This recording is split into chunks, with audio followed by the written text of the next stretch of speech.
What's up, you clowns?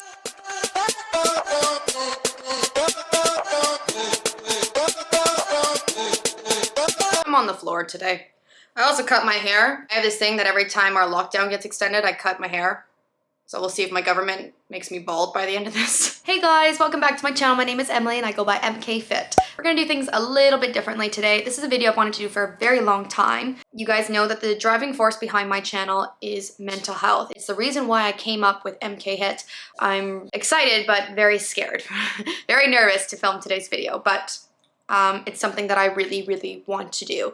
So as most of you know, I have diagnosed anxiety and depression and formerly PTSD. It's not as prevalent in my life as much anymore, but it's a thing that's there sometimes. So I was debating like how to do this video because I really want to make sure I do it properly, because there's a difference, you know, between being honest and then, you know, possibly triggering somebody else. So I asked you guys on Instagram like how you'd like to see this video in terms of, you know, if you just want me to sit and chat, if you want to do it in a Q&A format. The response was that we just want to sit and chat. However, I did open up a Q&A just to see if there was any like topics that we want to cover. So that's exactly what we're going to do today, as I'm going to tell you a little bit about me, my story, my journey with mental health, and then I'll answer a couple of the questions afterwards. Again, I just want to preface this video by saying we are going to be talking about some more serious subjects today. I want to do my absolute best to handle this video with care. It's just going to be me sharing my story with you guys. I'm going to share with you some of the coping mechanisms that I use. And my hopes for this video is that, you know, we can at least just start a conversation to help end those stigmas surrounding mental health, because I know personally I'm tired of like tiptoeing around the subject. And remember that us clowns were in this together, baby. Kind of planned out the video on my phone a little bit just so I don't ramble, because that's something I would do. So we're gonna start with how I was first diagnosed with mental health. How did I know that something was off? You know, kind of my story there. So I was first diagnosed with PTSD, anxiety, and depression just after first year university. My story is kind of a little bit different because it wasn't a gradual ongoing like, ooh, something's wrong. I had an inciting incident that I'm not going to get into because it's not necessary, that kind of brought on these things very quickly. The problem was that during this time I was very resistant to even accepting that I may have anxiety, depression, or whatever. I was determined to let everybody know I was fine. At the time, I was in a very competitive theater program, and I was honestly very worried that my colleagues and my teachers would look at me as weak and like I couldn't handle certain situations. So I think that's why I was so resistant to it at the very beginning, because I did not want to be seen as a victim. It was just not the right mindset at all, because what happened was that I suppressed those things so much that they eventually bubbled and boiled and came spilling out about 6 months later. It was finally at that time when I was constantly running out in the middle of classes with panic attacks that I realized that I needed to get some help. And it was a very hard thing for me to do. And it's a hard thing for anyone, is to know when to ask for help. But I knew that it was not only affecting me and my body, but it was affecting my education and my relationships with other people. And I literally backed myself into a corner. I started with therapy and I started with medication right away. And we'll get into all that a little bit later. But that is kind of where it all started. So this was 7 years ago. And now I feel old. You know, getting diagnosed with mental health, like that was a whole process in itself. But then all of a sudden, like as I was trying to navigate my way through panic attacks and social situations, you know, I had used to love to, like I loved going out clubbing. And then all of a sudden, like I felt certain feelings at a club that I wasn't comfortable with anymore. And I was like, wait a second, no, I love going out. What's going on here? Why does this all of a sudden feel different? And that's when I kind of learned about triggers and kind of like what were the things that I had to learn to identify to know how to avoid panic attacks. So in terms of triggers, finding them out, it took me a very long time. I didn't even know what a trigger was. Like mental health was a conversation back then, but it was still very new, or at least it was to me. I was just like so tired of running out in the middle of class with these panic attacks and not knowing why. Like, that was the most infuriating thing for me, was like, why is this happening to me? What is wrong with me? And to this day, I still have panic attacks that I have no idea why they're happening. But I have learned throughout this process, throughout this journey, the certain triggers that I have. This is just something I want to share with you because I know the struggle and I know the process of figuring out why is this happening to me, what are the triggers. It's so frustrating. Things that I know trigger me are very large crowds where I feel like I have no space. So that's what I learned, like when I was going out clubbing with my friends. If I was in a club and being pushed and shoved, instant, chest gets tight, I get overwhelmed, and then I struggle to breathe. I've even fainted a few times, but very, very rarely. So large crowds, that's why I don't go to concerts. I don't go to concerts at all. Music festivals I've never even been to. And I noticed, especially in the last couple years before the pandemic, a big, big trigger for me was actually the transit system. If I was stuck on a subway or a streetcar and there wasn't a place for me to sit down, I was shoved up against a window during rush hour. Like, it was instant. And I think it's that mindset of not having control over your own body. I think that is the biggest trigger for me of all time. Even things like the dentist. If I'm in a situation where, you know, especially the dentist, I have my mouth open and I can't talk and I can't move, instant. So that is something for me that I know I struggle with, is when I feel like I'm out of control, like I don't feel like I have control over my own body. That is my biggest trigger. And I think it's honestly the reason why I got into working out, because it was something that I got to do where I felt like I have complete control over my body. And we'll get into that a little bit later. So like I said, those are my triggers. I'm still learning every day. And like I said, I still have panic attacks all the time where I still have no idea why they're happening. I could be alone in my house listening to Zen music and then all of a sudden something will happen.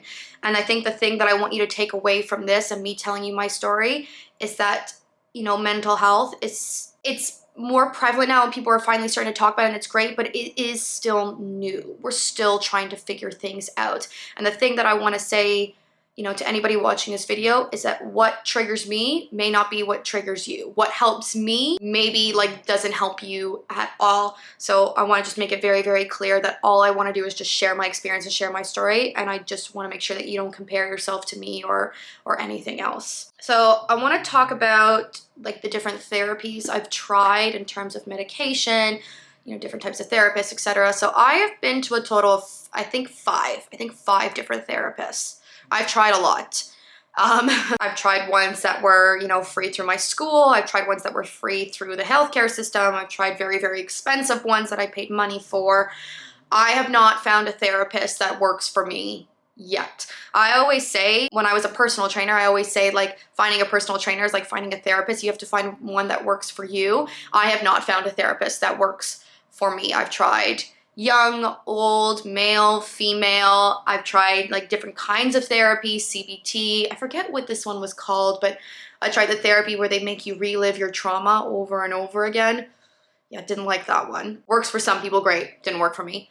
That I'm still on the journey for, and I've been pretty stubborn during COVID. There's nothing worse than, you know, kind of spilling out your guts to someone and then they just don't get it, or whatever they're doing isn't helping you. It's a very frustrating process. The people who hit the jackpot right off the bat, they're like, I found a therapist and she's great, or they're great. And I'm like, ah! The problem is that I actually have to stop being so resistant, get on my computer and email a bunch of different therapists and not shut down after one rejection. Still a work in progress there. Talking about medication, I am currently on medication. So I started medication just after first year. I was put on medication right away. They put me on a very general one that I noticed right away that I really struggle to take pills. I still do. I have like 6 reminders in my phone saying, did you take your pill? Did you take your pill? And there are still some days I'm like, yeah.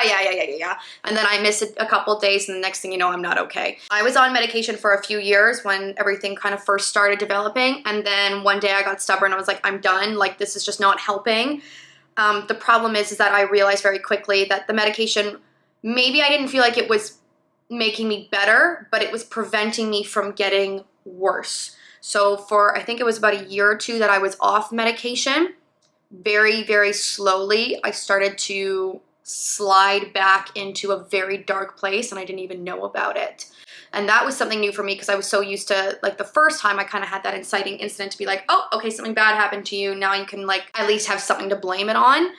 This time I was like, I thought I was better. Like, I thought I could get off meds, and that wasn't the case. Just very, very similar to fitness, you know? It's not a linear journey. Like, I've had ups and downs, and I will continue to. Finally, when I noticed that I was lying in bed in darkness, not wanting to do anything, not wanting to go to work, not wanting to eat or whatever, that is when I knew I had to get up and get my ass to a doctor. I went to a new doctor and she got me on new medication. It took us a while to find the right dose. Medication was probably the hardest part of my mental health journey because the idea of taking a pill, I was very resistant to it just because I was like, I felt inadequate and I felt weak and I felt like, why do I have to take meds? Now I'm the complete opposite. I'm like, I need to get through the day. I got work to do. Like, I don't want to be tied down with this. If I can just take a quick pill and it'll make me feel okay, then let's go.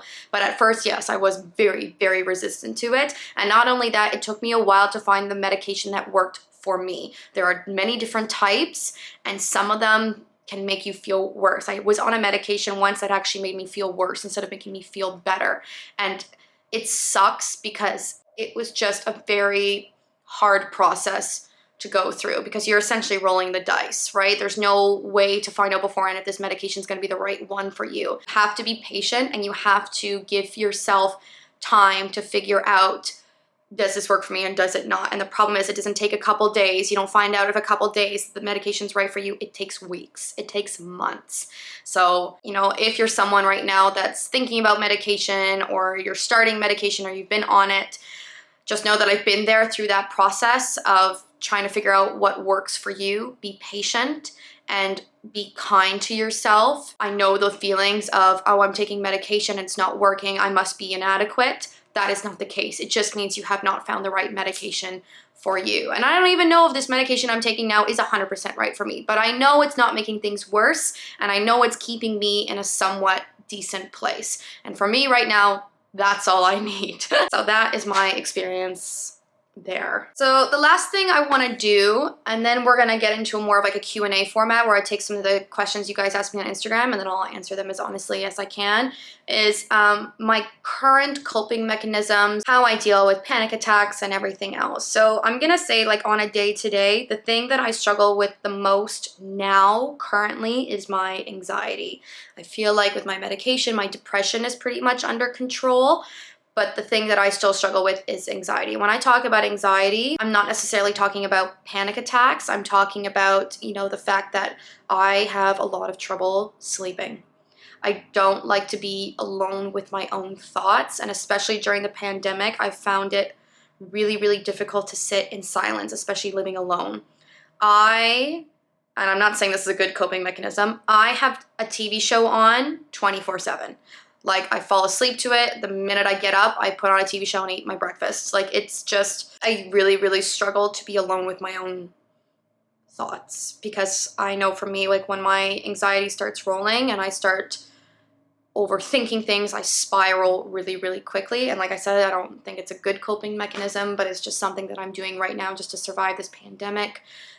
Especially living alone. I take my medication every single day. It's just a pill that I take every day, and just trying to work out for myself as much as I can. This is gonna be a cheesy one, but my dog is such a huge help with my anxiety and with my depression. I probably talk to my parents too a lot. Like, I probably call my parents like 3 or 4 times a day. I went to the store Saje. I bought some of these amazing essential oils where you put, like, they have one called Stress. I'll put the link down below for you guys, and I rub it in my hands really, really quickly, and I cover my face and I take a deep breath, and I feel like the essential oils, I think it's like lavender or something, I feel it literally, like I feel my chest start to open up. And that's a big one with my anxiety, is that I'll have like very mild panic attacks where my chest just feels like tight.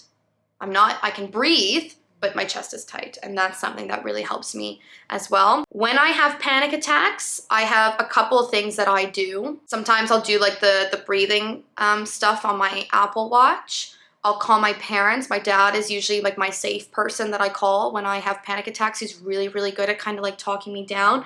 The other thing that I do as well, and this is kind of maybe a little bit weird and embarrassing, but it works is that my safe place when I'm feeling anxious or panicky is the bathtub.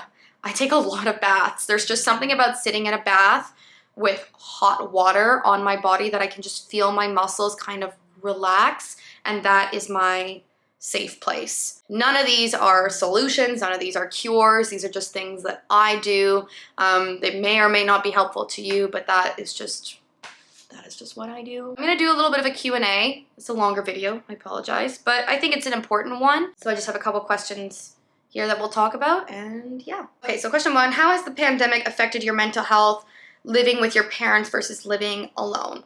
Both of them sucked. I love my parents.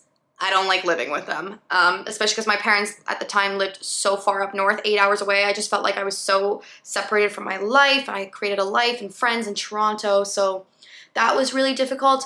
The day I lost my job and had to move back in with my parents, I knew instantly that my mental health was in danger. Like, I've lived on my own. I've lived away from my parents since I was 18 years old, and I knew going back to that was going to be a hit for me.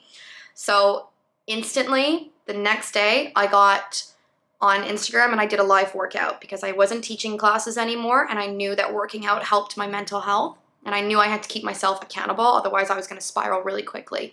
So that for me, honestly, is what saved me at my parents' house, was having something to do every single day, and obviously it turned out great. Live Instagram workouts turned into Twitch. Twitch turned into YouTube. YouTube turned into a certain Disney workout that I did with Alessa, and now here we are. So that was definitely a big stroke of luck there, but it kept me going. So if there's anybody out there living with their parents, or even living alone for that matter, the thing that's helped me the most is having a goal and setting out to do it. Whether it's fitness, maybe it's your health, maybe it's work, you know, find a goal for yourself, and that's going to be like every day you get up and at least do something to work towards that goal. It doesn't have to be a lot of time, just something. Because that for me is the only way I'm going to keep going. Because otherwise, living in a pandemic and you lock down, things get pretty repetitive after a while and you start to go a little crazy. In terms of living alone, I've been very lonely. I like living alone, I've said that. But again, it's the sitting in silence that I really, really struggle with. So I've talked about, you know, the coping mechanisms I use for there, but I'm gonna be straight up with you guys. It's been a struggle, and I have not found anything that makes me like, oh, I'm okay. I love living in this pandemic. I love living alone. I'm fine. I could do this forever. No, I'm struggling. I am struggling to keep going every day, keep my head down, focus on work, focus on taking care of myself. It's exhausting. And that's just the reality of it. I got no tips for you. It's been hard. It's been hard. But I also know how extremely lucky I am. My health is good. I am grateful to have my family, my friends, and I don't want to take anything away from that, but yeah, it's been hard. Next, have you ever struggled with your relationship with food and working out? This I know is a big one because I talk about all the time, like, working out helps my mental health. For some people, it doesn't. For some people, it's a trigger because you feel this pressure all the time that if you don't do things 100% perfectly, you're going to fail. If you don't eat perfectly all the time, if you don't work out consistently all the time, you're going to fail, and then there goes the anxiety. I know this struggle, and yes, working out helps my mental health, but it's also a very slippery slope. My biggest thing is that I remind myself that I work out to feel better, not to look better. If I look better, great, love that. But I like to think of it more as like an added surprise benefit rather than that being the actual goal. So in terms of eating right, you know, I hear those fitness people being like, food is fuel. It is not for comfort. It is something to fuel your body. Yeah, food for me is comfort. I don't eat anywhere near perfectly. I eat tacos and lots of carbs. Huge fan of carbs.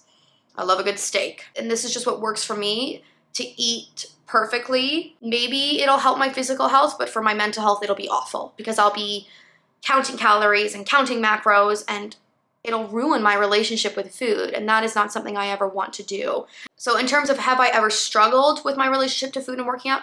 Absolutely. It's a daily struggle. It's a fight. It is a battle every day to make sure that what I'm eating and what I'm doing for my body is helpful, not harmful. And it's something you have to keep in mind all the time, because if you don't, you could wake up one day and realize, oh my God, I have been stressing myself out over working out and eating right and not even realizing the stress that I'm putting on my body. So it's something just to keep in mind every single day. And I've fallen off track definitely more than once or twice. And all I can say is that it's a daily battle. It's a fight that you have to fight every single day, and just you have to remind yourself, maybe put a post-it on the wall, you're doing this to feel good. Just focus on feeling good, because as soon as you lose that, that is when, I know for me, my mental health starts to decline when it comes to food and working out. Have you ever had a family member, friend, or partner that didn't support mental health? Yes, all three. You know, it's tough because mental health is such a new thing, and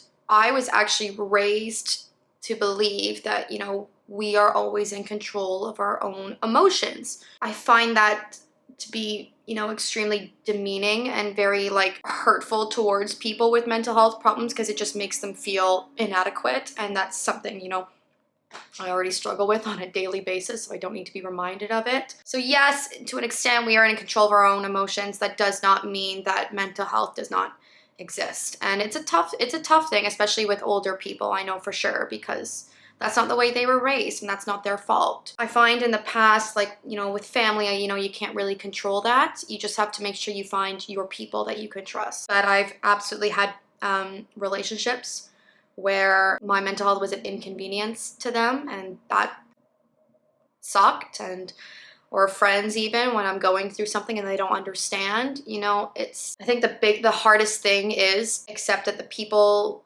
who may not agree with mental health, they just don't understand it. I think it's just important more than anything, rather than getting mad at the people that don't help you, you have to make sure that you find people in your corner. So obviously, like, if I'm in a relationship, if they don't understand or are willing to at least educate themselves on mental health, it's not going to be a fit for me. And I'm lucky to have people, amazing family, friends who are in my corner that always catch me when I fall. Aw. How do you deal with unrealistic standards like eating right 24/7 and constantly comparing yourself? So we talked about this a little bit earlier. It's awful. Constantly comparing myself to other fitness influencers or other fitness content creators, being like, oh man, like, they know how to edit their videos, their Instagram posts, and they're posting more, and they look way more fit. Look at their what I eat in a days. Like, I don't eat like that at all. And here's the thing. Probably one of the biggest things that I struggle with is a fear of failure and constantly comparing myself to others. But this is a thing that I know about me. I encourage everyone to do this. If you're following someone on social media that is hindering you in any way, if they're making you feel bad about yourself, if you're constantly comparing yourself to them, unfollow, get rid of them, mute them if you have to, if you're friends with them or something. But you don't need to see that. We are constantly bombarded with images all the time being like, look like this, eat like this, dress like this. Mute people where you can. I follow people that are going to motivate me, that are going to help me, and that are positive influence. And I encourage you guys to do the same. Here's a really good one. How do you handle panic attacks in public? This is a tough one. It's a really, really good question, and I don't have the answer to it. For me, when I'm having a panic attack in public, I call somebody right away just to make sure that they can help me get home okay. I had one last week in the middle of a dog park. I was wearing sunglasses, but I'm sure people could tell that I was literally bawling my eyes out. Instantly called my dad, and he just talked me down and just said, you know, you don't need to tell me what's going on. You don't need to tell me what's happening, what happened. Let's just focus on getting you home and getting yourself to a safe place. Because when you're having a panic attack, it's really easy to look around at your surroundings. Who's looking at me? What's happening? It's very important for me that I stay focused on just getting myself into a situation where I can feel comfortable. Because I've ran out of classrooms, I've hopped off the TTC. Just get yourself out of that situation in the best way that you can and focus on getting yourself okay. I think that pressure to say like you have to stay, I think it sucks. If you are in a situation where you cannot leave, then I think it's just really, really important that you focus on yourself. Focus on your breathing, see if you can at least slow your heart rate down, and just focus on getting through it so that when the next opportunity that comes that you can leave the situation, go take care of yourself.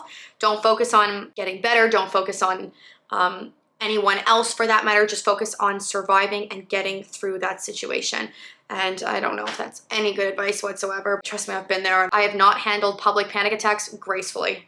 Still something I'm working on. Just a couple left. How do you find motivation on bad days? Oh, I struggle with motivation just as much as the next person. There are days that I'm in bed, I'm like, I feel lethargic, I feel ugly, I feel yucky in my body. It happens all the time. For me, I know that I'm not the kind of person that can stay in bed all day, even if I want to. Even if I do that and I listen to, you know, those poor negative thoughts and just say, I'm just gonna stay in bed all day. If I do that, I'm gonna hate myself at the end of the day, because that's where my anxiety kicks in and says, you weren't productive, you didn't do anything, you didn't accomplish anything. So it's about finding that right balance of not stressing yourself too much and putting pressure on yourself, but also not giving in completely. For me, if I can find, you know, the days that I lack motivation, I pick one thing I want to get done. And maybe it's something work related, maybe it's something fitness related, maybe it's something food related. I want to get up and make at least one healthy meal. And that's it. And that kind of takes away all the pressure of, I need to get this done, this done, this done. I need to look good, whatever. That's anxiety, and reining those thoughts in is one of the hardest things, and I still struggle with it because my brain goes in.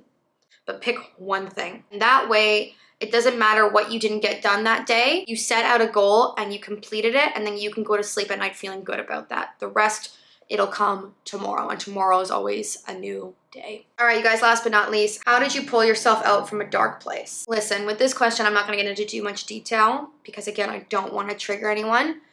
But all I'm gonna say is I've been there. And the hardest thing that I've ever done was pulling myself out and asking for help. It took every bone in my body, every piece of energy to get myself up into a doctor's office or into a therapist's office or at a friend's house. It does not matter. It took everything I have to get myself help. And every single day, I'm so glad I did. Even though it's gonna be hard, and even though it's gonna be a struggle, and it's gonna be awful, and you're gonna have to face some really, really tough things, I'm grateful that I did it every single day. And I'm very proud of myself for the things that I've overcome and my strength. Even though I have a long way to go and there are still things I struggle with, I look at my past, and every time I've failed or every time I've gone to a bad place, the fact that I was able to overcome that and I'm still here, it makes me very proud, even though it was by no means perfect. If you're someone that's struggling, and everyone says this, but I really mean it, no, you're not alone. There's nothing wrong with you. You are not weak. You are not inadequate. It's not that you're not strong enough. It's that this is the reality of mental health. It's a disease. It's a chemical imbalance in your brain. And you cannot fight it just by yourself. You need to ask for help. You have to find that person that you can trust that's going to help you.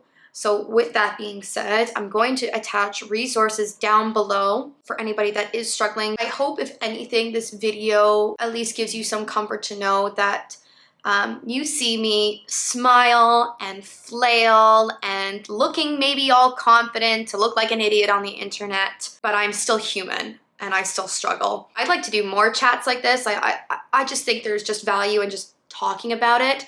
Again, I'm not an expert, not even gonna try to help you all with your problems, but sometimes it's just nice to know that you're not alone in some of the feelings that you're feeling. I don't really care about all the thumbs up, subscribe, and stuff, because this video is more to me than that. So I appreciate you guys. I love you guys. And let's just keep this conversation going. I want to see kind and supportive comments, not just for me, but for each other.